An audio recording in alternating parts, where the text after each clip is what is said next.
ನೀ ಮಳೆಯ ಹನಿಯಾದರೆ ನಾ ಧರೆಯ ಘಮವಾಗುವೆ. ನೀ ವಿಶಾಲ ಆಗಸವಾದರೆ ನಾ ಸ್ವಚ್ಛಂದ ಪಕ್ಷಿಯಾಗುವೆ. ನೀ ಹರಿವ ನದಿಯಾದರೆ ಇಂಪಾದ ನಾದ ನಾನಾಗುವೆ.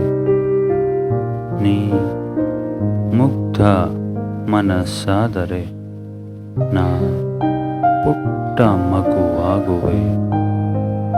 ನೀನೇ ಸುಂದರ ಬದುಕಾದರೆ ನಾ ಸುಮ್ಮನೆ ಒಲವಾಗುವೆ.